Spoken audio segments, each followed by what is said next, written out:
The crowd holds its breath, watching as the officers pin the elderly man against the hood of his car. None of them suspect that the man in front of them holds the fate of the entire state in his hands. In the eyes of the police, he was just a suspicious character, but in a few moments, they'll realize the grave mistake they've made. The man they humiliated in front of the crowd could ruin their lives with the stroke of a pen. What happened next would shock even the most cynical observers. But let's go back to the beginning. On a cool evening, James Kingston, an elderly black man and the recently elected governor of the state, was driving home after a long day of work. Despite his high office, he enjoyed a simple life and drove his old sedan himself. The car creaked around corners, and his faded trousers and jacket reminded him of the days when he wasn't under public scrutiny. James was lost in thought, reflecting on reforms, meetings, and discussions, when he noticed flashing lights in his rearview mirror. He slowed down and pulled over.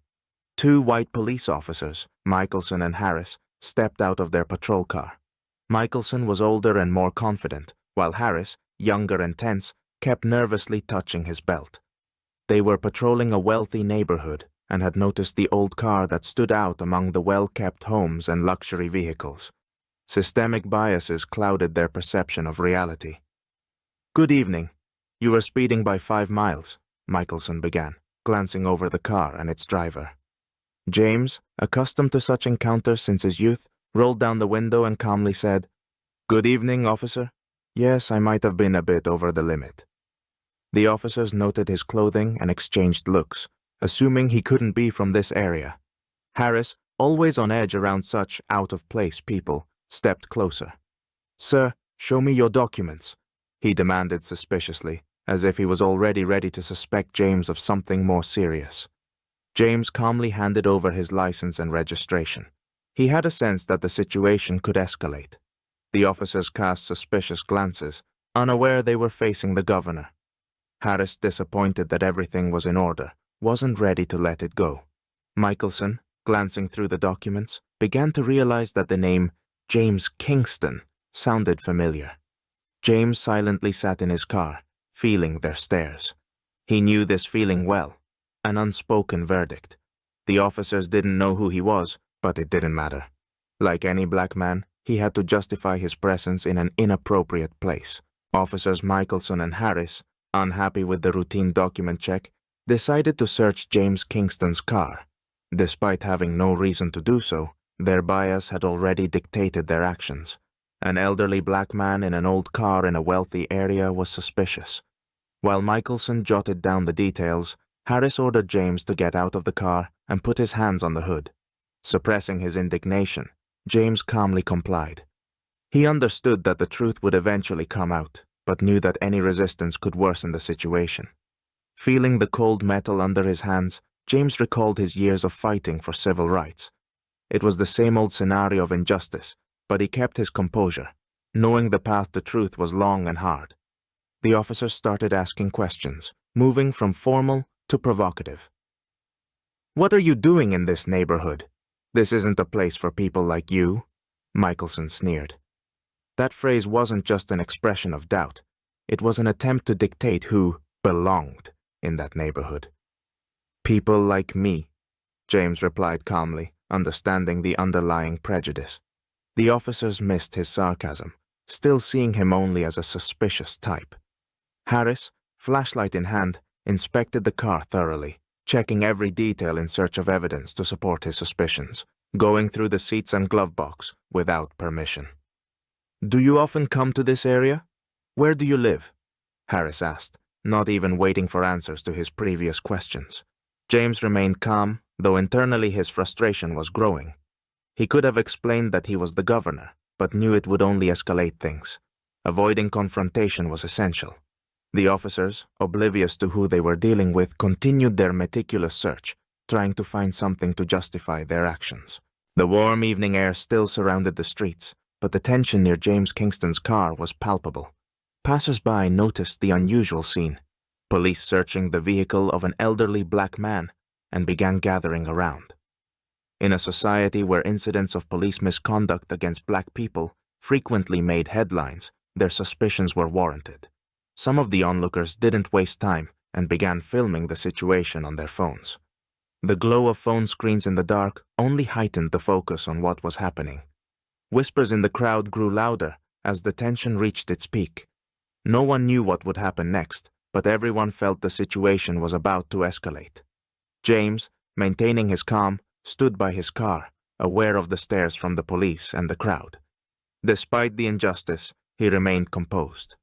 His silent dignity created a unique atmosphere, further piquing the crowd's interest. Everyone saw him as an ordinary person caught in the system's trap, but no one realized that this man controlled the fate of the entire state. Minutes passed, and in the distance, headlights appeared, piercing the darkness. This time, it was a black official car with flashing lights, quickly pulling up to the scene. Aides to the governor, who were immediately recognized by James's team, stepped out. One of the aides, a young man in a sharp suit, swiftly approached the officers. His steps were quick, and his face tense. He knew the situation was spiraling out of control and that if they didn't intervene immediately, the consequences could be disastrous. "Officers, stop this right now!" the aide commanded, his voice booming like thunder, causing both Michelson and Harris to turn in shock. "Do you realize who you've detained?" the aide continued, raising his eyebrows as if the officers should have long ago realized their mistake. Michelson and Harris exchanged confused looks. Slowly, the gravity of the situation began to dawn on them. What they thought was a routine check had turned into something much more serious. Michelson's mind recalled the name on the documents, James Kingston. It now clicked into place who the man standing before them really was. "That's the governor," Harris muttered, horrified at the realization that their actions could have serious repercussions. The crowd, realizing the situation was taking a dramatic turn, began to murmur. People exchanged glances, whispering about what had just happened. Now everyone understood they had witnessed something that could become a major scandal. James said nothing. His calm, silent presence spoke louder than any accusation. He understood that this incident was not just a random roadside encounter. It was an opportunity to expose the systemic racism and bias deeply ingrained in law enforcement. His aide turned to James, nodding as if to apologize for what had occurred, signaling that everything was now under control. James, still showing no emotion, looked at the officers, leaving their fate in the hands of public opinion. Now he had the power to shift the conversation, and he was ready to seize the moment. The news of the incident involving Governor James Kingston quickly spread across social media. The video of two white officers unjustly stopping a black man who turned out to be the recently elected governor gained thousands of views and comments. The online community reacted instantly. In a society already sensitive to police brutality and racial discrimination, their outrage was justified. The video went viral, and hashtags demanding justice and reforms spread nationwide. Soon, the story made national news. Journalists and activists discussed not only the incident itself, but the deeper issues it revealed, bias and racism deeply entrenched in law enforcement.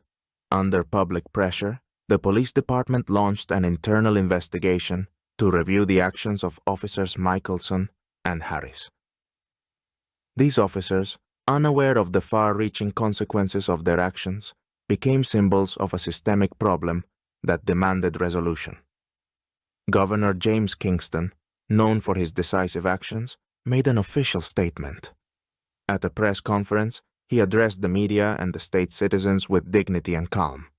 This was a demonstration of how bias and stereotypes influence the actions of those who are supposed to protect the public. This incident wasn't just a personal insult, but an insult to all black citizens.